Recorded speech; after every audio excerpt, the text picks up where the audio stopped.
மணி value எனக்கு தெரியும். அதனால இப்ப பணம் வந்ததுங்கிறதுனால இஷ்டத்துக்கு ஆடக்கூடாது, பணத்தை மதிக்க கத்துக்கோ, இவ்வளவு காஸ்ட்லி பண்ணக்கூடாது, ரொம்ப ஸ்ட்ரிக்டா இருப்பேன் சார். இந்த 5000 ரூபாய் புடவை ஏன் வேண்டாம் நினைக்கிறீங்க? ஏன் வேண்டாம்? 5000 ரூபாய் காஸ்ட்லி புடவை தேவையா? வளர்ந்ததுல இருந்தே நம்ம மிடில் ஃபேமிலி தான். நம்ம இந்த மாதிரி எதுவும் வாங்கிக்கல, இப்பதானே வாங்குறோம். அது நம்ம எப்ப பார்த்தாலும் வாங்கல இல்லையா சார்? மிடில் கிளாஸ்ல இருந்து வந்திருந்தாலும் அதுக்காக 5000 6000 செப்பல் 3000 2000 இதெல்லாம் எனக்கு தாங்கிக்க முடியாது சார். பெரும்பாலும் நம்ம பணம் ஏன் சேர்க்க முடியல அல்லது சொத்துக்கள் ஏன் சேர்க்க முடியலன்னா, பணம் வளர வளர வளர செலவை அதிகரிப்போம்.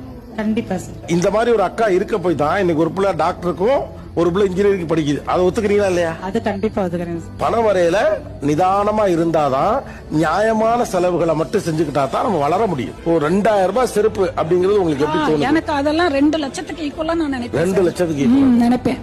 நான் ஏன் இதை முக்கியமானதா பாக்குறேன்னா, இந்த உலகமே உங்களுக்கு செலவு தான் பண்ண சொல்லுது. இப்ப லார்ஜர் தன் லைஃப் வாழுங்க, பெருசா செலவு பண்ணு, வாழ்க்கையை கொண்டாடு, அப்படி எல்லாருமே நம்ம என்ன சொன்னா, நல்லா ஜாலியா இருந்தா சொல்றான். ரைட்டா? யோசிச்சு பாருங்க, கிட்டத்தட்ட அம்மா அப்பாவே டே நல்லா சம்பாதிக்கிற சந்தோஷமா இருறா அப்படிங்கிறாங்க. டிவி விளம்பரத்துல தொடங்கி எல்லாத்துலயுமே நம்ம செலவு பண்ணத்தான் சொல்றாங்க. ஆனா ஒரு குரல் செலவு பண்ணாத, காசை பத்திரப்படுத்துன்னு சொல்லுதுல, அந்த குரல் முக்கியமான